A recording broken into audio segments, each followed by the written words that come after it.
Sibongile, thank you for the introduction. I'm a little scared at the moment because I think you might either like the presentation or not. It's a little academic, and it might take you on a journey of how the consumer really gets to the point of making their decisions. We've heard a lot of facts today, and some of my interesting information might not be new to you. But in 2015, I was invited to give a presentation on consumer understanding and acceptance of healthy food choices. And I named this presentation number 2 because it's coming from a different angle, and I hope you'll take this journey with me through this presentation. Now, I'm going to take you back to 2015 when we looked at what healthy food behavior was for the consumer from a research point of view. And then I'm going to share some interesting facts about the things that we don't always hear from the consumer and what makes that influence real for the consumer. We're going to talk about foodscapes and choice architecture. And I must say that I didn't really consult Dr. O'Brien. It might just be the things that we need to talk about. We're going to talk about nudging as well, and I'll take you through the behavior of how nudging works and why it might be an alternative for us. We'll also talk about the consumer success of the front of pack information, and perhaps you'll go away with some interesting ideas that corporate can consider. So in 2015, I presented this slide, and it was a welcome slide to show what the consumer knew about healthy food choices. And if you look at these items, low fat, low salt, low sugar, all the right terminology was being used. And it's exciting because from this, we understand the consumer knows what they're doing, and they know about healthy options. However, I discussed this with some consumers in UNISA through focus groups, and we got a different picture. And this picture shows the struggle the consumer really has. With everything that they know and everything that's there for them to choose from, it's suffering. Healthy food choices means that you just to know something is bad for you and you have to avoid it to be healthy. No sugary stuff, the good stuff. So the consumer is really in a dilemma because what they want is not what the knowledge that they have says they really have to consider. And even if you ask them, so what do all these news flashes about healthiness contribute to your decision? I gave you this quote because it hit home with me about the skepticism of our consumers, knowing that that advertisement has got much more behind it than the skinny person eating the fiber. And the consumer is, in that regard, really very intelligent in terms of what is actually being sold to the consumer. Even if you say to them, so what do we have to do to get you to eat healthy? And we've heard it today as well. Reduce the cost of healthy food, and it might be a more viable option for the consumer. So where do we go with this? And the next slide I'm showing you is what has been alluded to throughout this morning. And it's the foodscapes that we set, the environments that we built for our consumers to choose their food. And the foodscape is not just the retailer, it's the pizza deli around the corner, it's the quick grab at a cafeteria. That is part of the foodscape.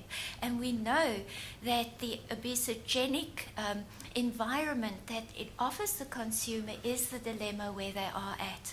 And that these foodscapes are very difficult for this consumer to navigate through. But we know from research that when we provide the healthy environment, it induces the healthier option to a more likely extent.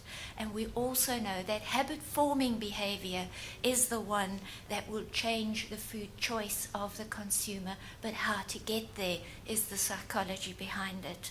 So we need to support the consumer, reinforce their healthy options, and we even heard that maybe incentivizing would be a better sustainable option to consider. And we heard the word today, food choice architecture. and the architect that is involved in this. And I'm going to drill down a bit to give you more depth on what the experience of the consumer is and if it works from studies and research that we can look at. Now, we know that by putting the right product with the right qualities in front of the consumer, we're creating that environment that is actually very subtly directing the consumer to opt for the better option. And in comes the architect, who is the person or the it could be a collection of people, a company that actually makes those decisions on behalf of the consumer to create that environment for them. And this is where one of the strategies that has also been mentioned comes into play, and this is the nudging strategy. So nudging would actually be the prompt for that consumer to engage with a better alternative. And that is where the choice architect has made that decision on behalf of the consumer. It's the subtleness with which the behavior of the consumer is actually changed. And what researchers have alluded to is the fact that this is a more likable option because it is less costly to engage with nudging, like changing the portion size of an item, and it helps that consumer to make the more healthier option without really restricting them. And that's what you don't want to do, is to curb the behavior. So now we're getting to libertarian paternalism, which is really what we're executing by following a nudging strategy, and that is to make the decision on behalf of the consumer and point them in the right direction for their own good. So where do we then nudge? And in particular in the Foodscape that we offer, we can look at the positioning of the food. And I'm going to bring about a couple of interesting research facts for you on researchers who have applied this to see what it does for the consumer. Now, we know that by positioning the food, we're changing either the distance or we're changing the order of the items.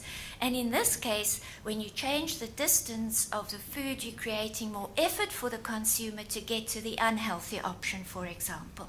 And where the order of the food might have less of an effort because you're putting that right in front of the consumer, so it's quick to grab and off you go. Now, these are all nudges towards a healthier choice. So what happened in Misselman's study that they did on positioning food items, and in particularly crisps, they found that the consumer went and did something very strange. They actually went for compensatory food items in the same category and engaged with that rather than the crisps. So they would go for more starchy items in the same category and not, as we would think, take the crisps away and now they go for the healthy apple. So this is something we've got to consider. It's not clear-cut. Doesn't always happen as you think because behavior is involved and that's unpredictable, and I will stick to that because no person can really be a predictable robot in terms of what they would do. Quite interesting what research has found. So where else can we nudge? And what this shows us is if we go and position food, is this sustainable? Will this really impact on that behavior and change it so that it continues? And that's where the uncertainty lies. It might not be continuous and only short-lived. And if we look at other examples of where we could nudge, we've heard creating portion size differences.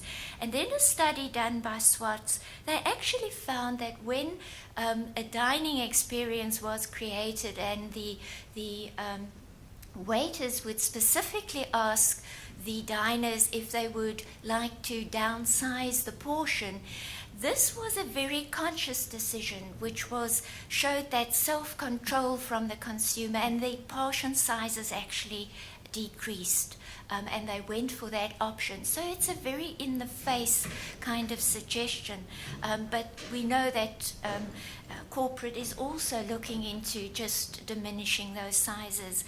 And I want to attach to what Elsa said, and this is a study that was done by OneSync, and you must know that they do a lot of this type of research in America, where they unconsciously changed the portion of energy within the type of food pack that was offered at school. And unknowingly, the school children were actually taking in less energy. So this was an unknown to the consumer, and they didn't even realize that this was happening. So research is very valuable in these instances to show what is actually happening and how it relates to the consumer. So I'd like to explain this in terms of a very theoretical approach, just so to give you an idea what's happening in the mind of the consumer. And we use the dual process model to show that if the consumer has a very reflective approach, and the dual process model actually analyzes the thinking and the knowledge creation. Reflective systems is where the consumer uses a lot of information to make that decision. So they're constantly gaining from the information, thinking about it. And where the impulsive system is actually less knowledge is being used, and you're drawn towards that the behavior that is posed in front of you, the nudge that you're getting. So in a sense, nudging is using less information, and an automatic reaction happens because it's in front of the consumer, if you want to try and understand that. But what we know is nudging has different effects, and different nudges can be used. And Blumenthal, Barbie, and Burroughs use a 6-point classification system where the priming nudges and the salient nudges are what we know the best. And these nudges are in a lot of literature and a lot of research. So let us look at the effect of these studies and using the priming nudges as well as the salience nudges. Now, the priming nudges are those nudges that are visibly created. It's where the access to the food is changed. And those are very physical measures that we implement. And a lot of studies have been done. But they all point to the fact that if you, for example, if you look at OneSync and Hans's study, that when you put the healthier option in front of the consumer, consumption increases of that healthier choice. And that's what they call slim by design. It's just the first will then get the reaction and get the attention of the consumer. So in fact, that very specific change does have an effect. If we look at the salient nudges, we know that the consumer is actually taking in the information that is giving them the right way of reacting. And there are lots of studies that have been done on this. For example, the traffic lights that they've used for consumers, and it does have an effect, but we don't know if it's really long-lived. So how do we make sense of what's happening to the consumer in terms of priming nudges and salient nudges? And we use Hansen and Jensen's idea of putting them in a system. The consumer prefers system 2, which is really the salient nudges, when the information is there. But that is not always very clear on how this consumer is going to interpret that information, where they don't really appreciate system 1 if they know that it was consciously done. So what we know is that the consumer says if they've got traffic lights, if they've got kilojoule or nutrition alarms, that they will perhaps make the better choice in that way. Where Young and Mallows has shown that system 1 is actually more effective, specifically when the consumer wants to change their behavior and they want to make it a longevity exercise. So these things we've got to take into consideration because it's not that straightforward.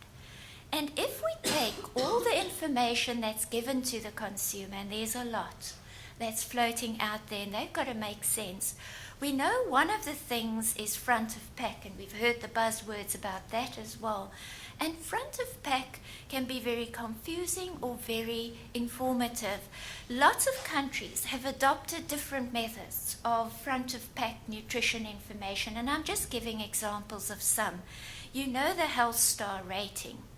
You know all of these traffic lights and daily intake identification, which is very salient nudges. So what happens? For example, the daily intake guide is one of the most confusing and attention-grabbing mechanisms that the consumers struggle with, because they've got to put everything in place. Where the traffic light one gives you the indication of the values of the nutrients, but it's difficult for the consumer then to determine how healthy this product is if they don't have the background knowledge. Where the health rating or the star rating is very quick in determining the nutritional profile of that food item, which is a very Australian way of looking at healthy food habits. Consumers find these very interesting and most helpful, and they do like these last two, because they give them on-site quick decision-making tools to the healthier option. What we know is that from studies, the traffic light system seems to nudge towards a healthier option, where we are also cautioned, and that Hamlin and McNeil found that the star grading was almost diminishing the preference of the consumer towards certain items. Now, front of pack might be a lot of things, but what it's actually doing, that information is contributing to the procedural knowledge level of the consumer. Difficult, but the facts are that the procedural knowledge shows the consumer how to do it, and if they've gained in that knowledge, we expect that the right behavior will result. And a study done on Swiss consumers actually showed that if the procedural knowledge level was a little low, consumers weren't really very healthy option consumers, and the intake of fewer vegetables, less fruit, less water was obvious from these consumers. Even the low procedural knowledge level of the consumers that were tested showed that a healthy diet was really just in taking in vitamins, and that would bring you to the healthy diet. So there's a lot of misconception, a lot of ideas out there from the consumer in terms of healthy eating, and we wonder how much the information is really contributing to knowing how to use this. And we are warned by Jari and Gupta, who says, if there is information, we must be concerned about the usefulness and the way in which the nutritional information is understood by the consumer. But they've still got to read it. If they don't read it and pay attention to it, we can put everything on the front of a pack that will guide them, and it will never be used as we expected. So there might be a very big disjunction between what we think the consumer will do and what they actually do getting into the field.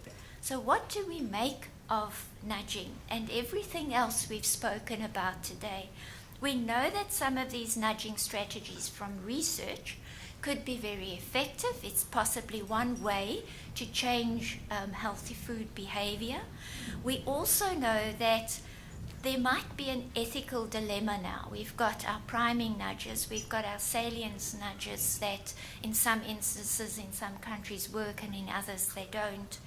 And we're talking about ethics now.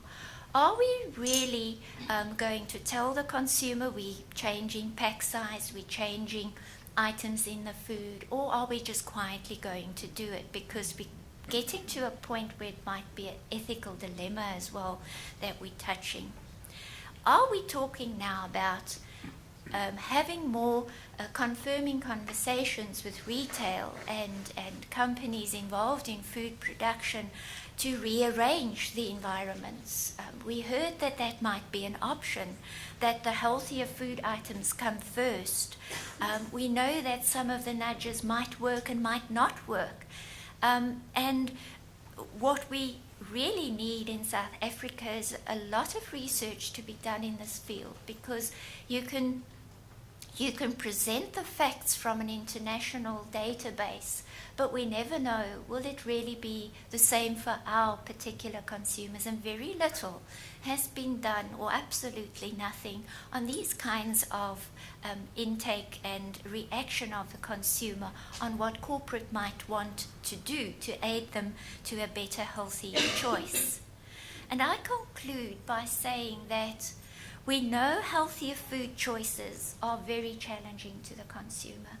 And I think by just asking the consumer how they approach healthy food choices and what they make of it, we saw that it's a struggle. It's a battle every day, because you know what might be right for you, but you can't always do it because there are other things that happen to you as well. We know that nudging strategies might also be successful in South Africa, but we don't have the studies to support that, to really say, well, is it something that will assist our consumers, and can we go ahead and try these mechanisms? We need a lot more done in this field. The role of foodscapes we've addressed, and I think the literature from an academic side is very positive in terms of how foodscapes can create a more healthful environment for the consumer. But we know we've got a diverse, emerging, developing situation in South Africa, and we need more information to find out exactly how to use these strategies. Nutrition knowledge will always remain a hardy perennial, because we are trying to provide as much information. Not everything is absorbed by the consumer and really applied.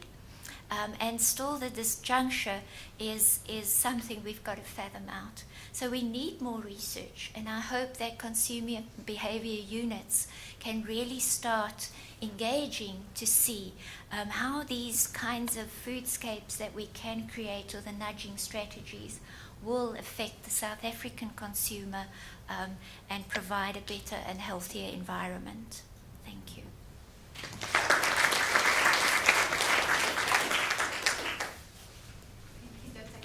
Very interesting presentation indeed. Time for questions.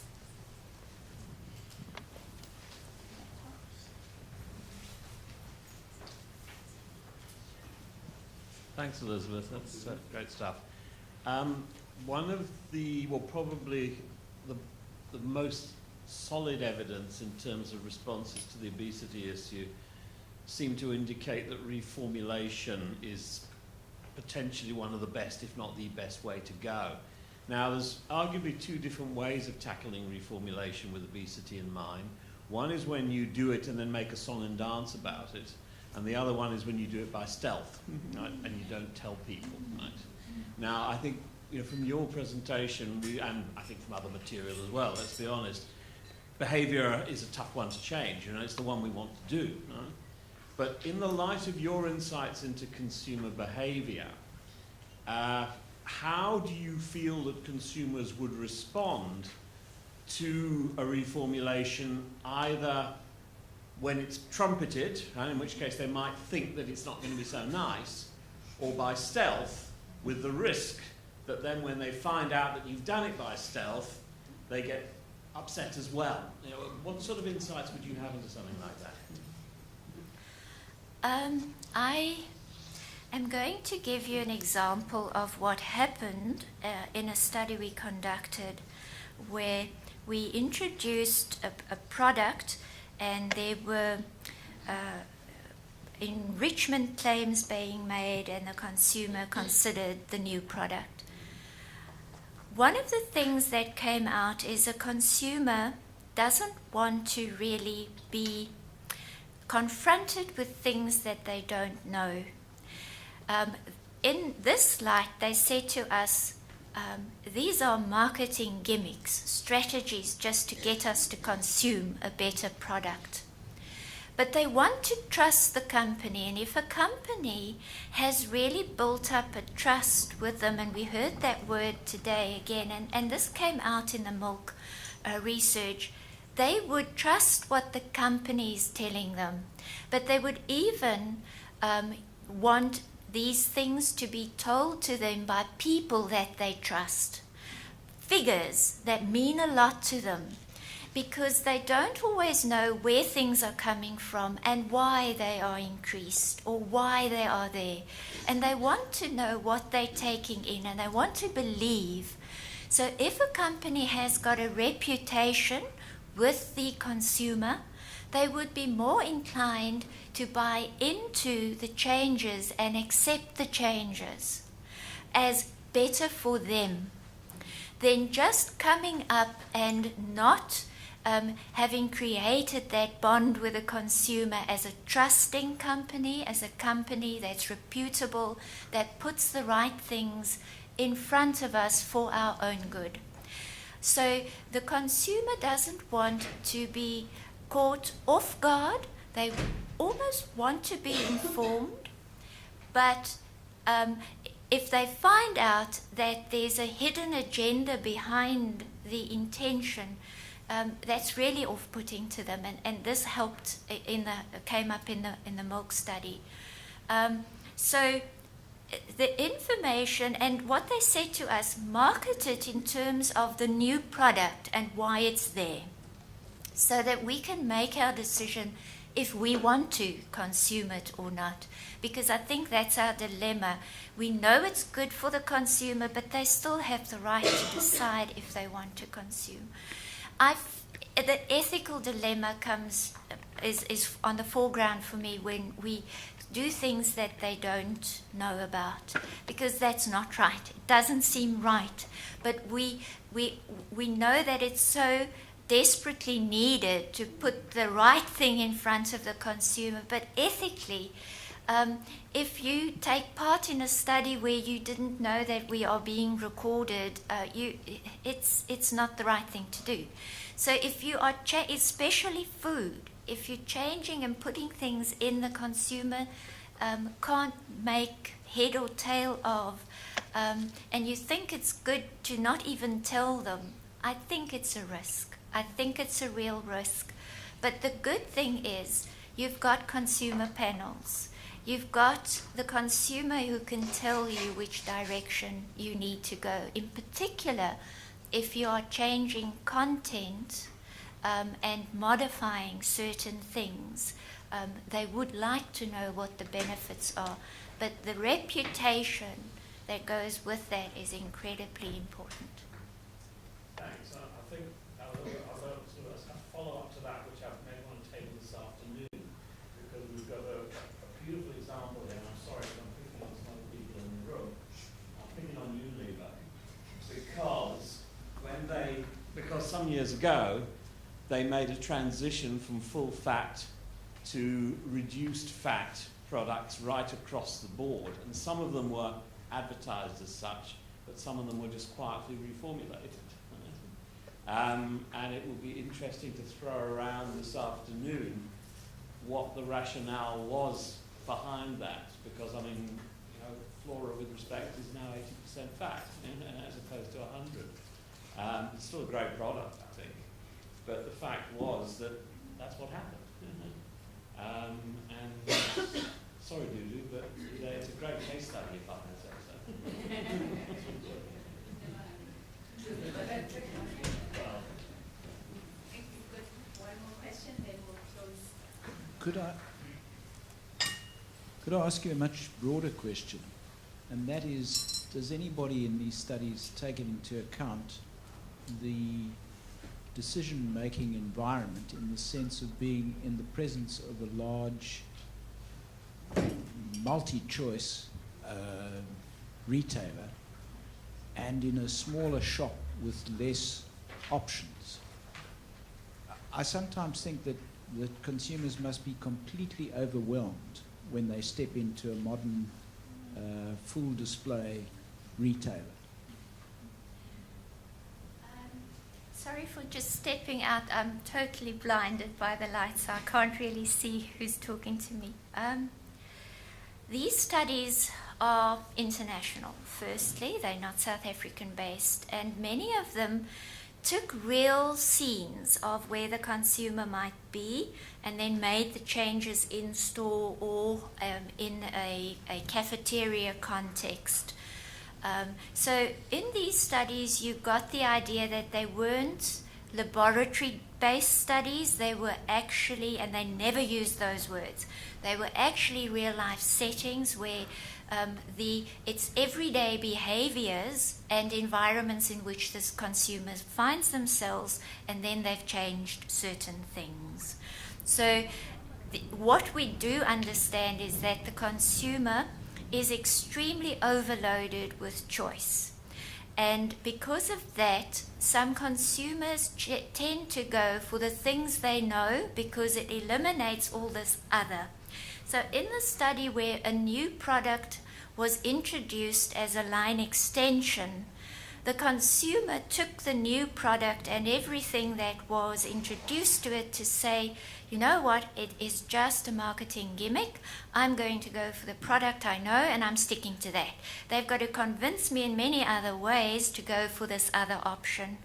So the consumer has got information overload, and to introduce something to the consumer is a risk, but that is why nudging possibly is not a new product. It's just repositioning things that are already in the store and just you displacing it from where you always put it. So yes, the real contexts were used and not laboratory, and it's very, very difficult because the consumer is just faced with a myriad of options, and the loyalty towards what I know and blurring out all of this other product information that comes across is reality. It's what they do. So it's very difficult to really introduce, other than the nudging that possibly just subconsciously changes, and they're forced into a behavior where they didn't make a big decision about it. That is our problem. If a consumer has to make a decision between two products, they take the least resistant route. I take the one I know. And across the board, in this particular study that we did on milk, they all fell back. They were resistant to the new product, and a very tiny group of consumers were actually engaging with either the information or to compare or to have a look at it. But the resistance was overwhelming, and that made me scary, because how do you then introduce the new options if this is what the consumer does? The easy thing like milk.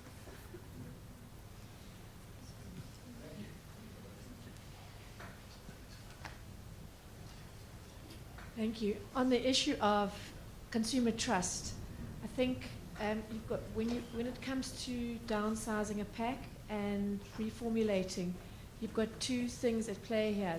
The manufacturer is going to save costs on both those things, and if it's so, you've got shrinkflation versus the more noble intention of contributing to public health, and if the manufacturers then don't unpack, as with margarine, then having the fat contents reduced to the point that it can no longer be officially labeled a margarine, but that not being stated on fact as a public health thing, and coinciding with the dramatic increase in the price of oil, you're going to lose consumer trust when that is pointed out publicly, and the manufacturer then comes back as a justification and says, oh, well, it's in the public health.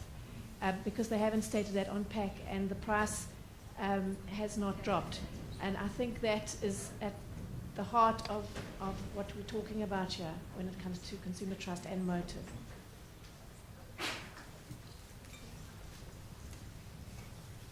Thank you very much, Prof. Kempen.